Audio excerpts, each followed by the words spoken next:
Morning, everybody. How are you today? Well, it's a beautiful morning out here, and it's my last day off, and I thought I'd mosey out here to enjoy some of this beautiful morning and just kind of tinker around and see what I can come up with. And so far, I got the turf surfer out and fired it up and went around the block, two or three blocks actually, just kind of putted it around town for a few minutes. And sure enough, like always, man, some guy pulled over and stuck his head out the window and was like, wow, where'd you get that, you know? And he says, wow, you like to surf? And what's one of those cost? And you know, all those questions. It's just, I love that, you know. The attention is just the response. Not the attention, just the response. It brightens my day and sets it off in a good mood. Yeah. Anyway, I'm messing with the Springer bike and just gonna mock a few things up and check. I gotta put some foot pegs on there. So I need to put the motor and the torque converter in there so I know how far out they need to stick on each side, and kind of get a feel for where they should be placed on the frame. So that's what I've done so far, is I put the motor in there, and I'll show you that here in just a second. Now I'm going to put the torque converter assembly on there so I can get a realistic feel. I don't want to have them too close to the motor or anything, you know what I mean, to where my legs are rubbing on it. And I'm already glad that I did, because without the motor sitting in there, I was envisioning being a lot closer to the frame than they're going to be. They're going to have to stick out far enough that my legs will clear all that stuff. And I want them equal on each side. So that, and then I figure once I get the torque converter on there, I might as well go ahead and mess with that idler sprocket that I got for the chain, because I know I'm going to need that, because that chain is going to want to hit that frame the way I built it. And that's why I was raising the motor up, to prevent that. But when I saw how high it was and I lowered it back down, I fell back into the same problem. So I'm going to have to run an idler gear on it. I'm going to have to figure out a way to mount this and the appropriate place to put it. And then we can't forget about the Kickstarter unit. I'm going to have to build mounts for that too. But just a little bit at a time. I'm not going to get in no big rush about doing anything major today. Anyway, I'll stop yapping and show you the motor and stuff, and then we'll just take it from there. Alright, I'm glad you guys came by, and have a look at this. Well, here it is with the motor in it.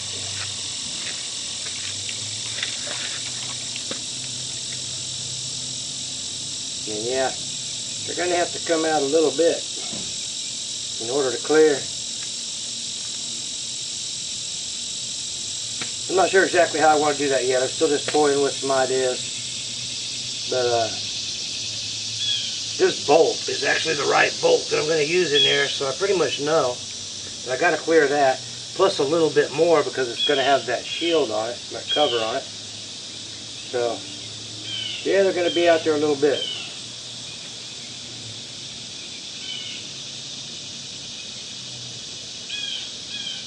So anyway, that's what I'm doing. I'm just kind of toying with ideas for right now. So I'll show you what I come up with when I figure it out. Well, everybody, I have an issue. I got my back plate mounted on there. And everybody knows about these little filler tubes. You know, they got the two little prongs that stick out so you can stick a screwdriver in there and twist them to check your oil, fill your oil. Well, I took a razor knife and cut one of them off in the back. I just cut it halfway off so I can still use it, but just so I get clearance for the backing plate. Got that bolted on, fine, everything's groovy. Put my spacer in there, and then my driver plate.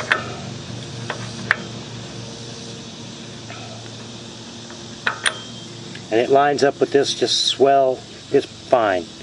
The problem is the shaft doesn't come out far enough for the other half of the driven to have anything to hook to. And plus, not only that, but this little washer that they give you that has a cutout for the keyway has a hole in it already.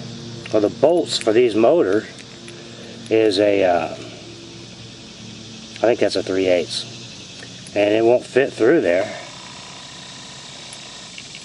See what I mean? It's not going to fit through there, and if I drill it out, it's going to cut into that keyway slot and weaken the thing. So that's no good. But right now, I'm pretty sure that shaft needs to come all the way out of there, so this has something to work with. And I guess I could take the turf surfer apart and look at it just to see if it's more simple than that.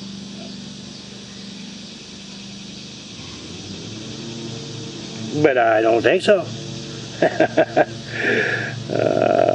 I guess I'll take the turf surfer apart and just have a look.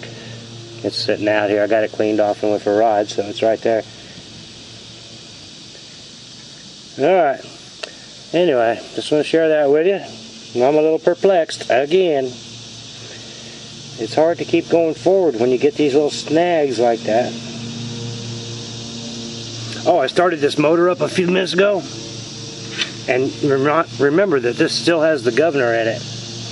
And it didn't do it before. Whenever I ran it, it just ran at a constant idle. But now it was surging. And that governor was fluxing back and forth. Let's start it back up for you.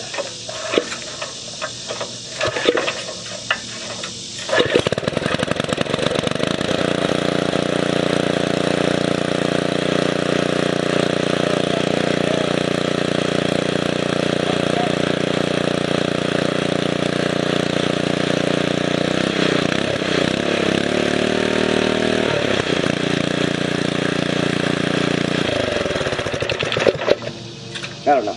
Anyway, it was pulsing, and that you could see that governor linkage working back and forth. Anyway, I didn't do it that time, so I don't know. Maybe it was just cold. Anyway, I'm gonna take the turf surfer apart and have a look. We'll see if we can figure this thing out.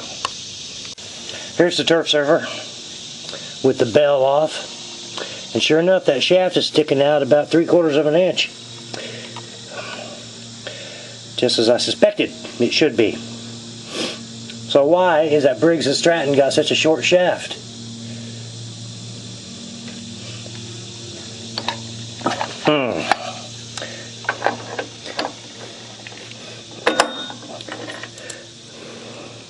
Why, I say, why? Because they didn't build that to go on no torque converter.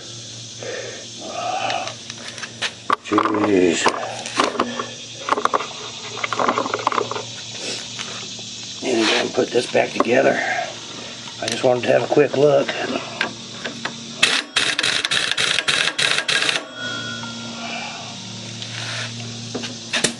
I don't know. I don't know what I'm going to do now because that motor's not going to work with that torque converter. I may have to put this thing on hold and buy a Predator. You know what I mean?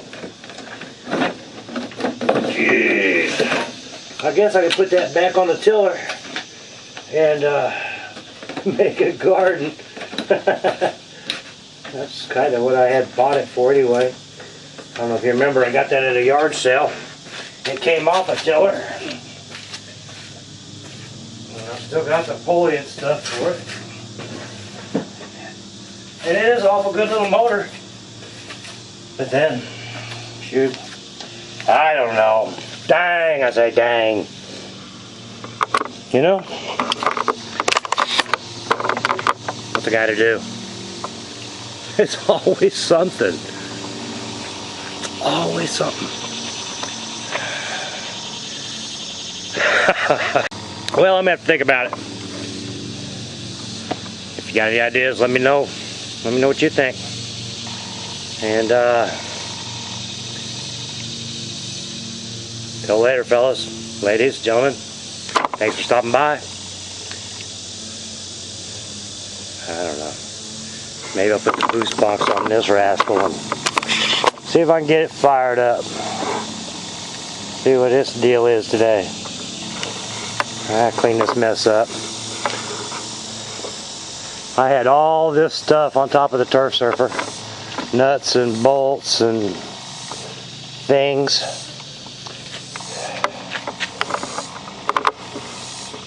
Anyway, alright. Talk to you later.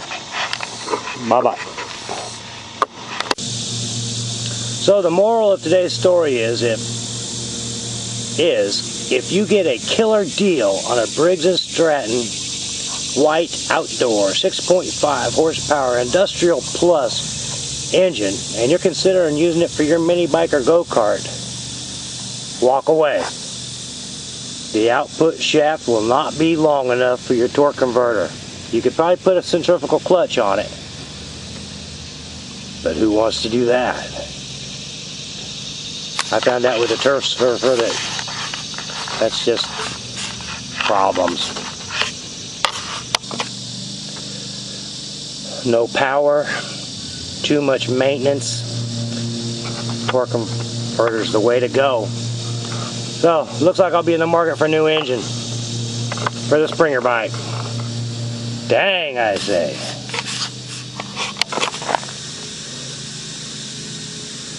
Yeah, but sure looks like a dandy, don't it? Yeah. What the heck is that, guys? What the heck is that? I don't know if I've ever seen one of them before.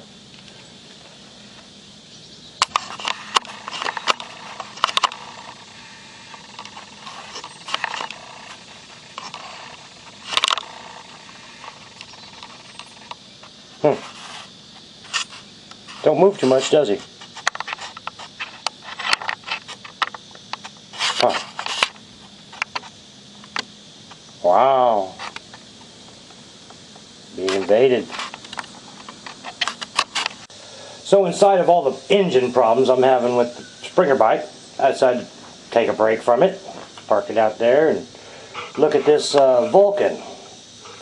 And I put the battery charger on it and let it charge for about 10 minutes and hit the start button, and she a little hesitant to want to fire up. I mean, it would start, but then die, and start, and then die when I give it gas.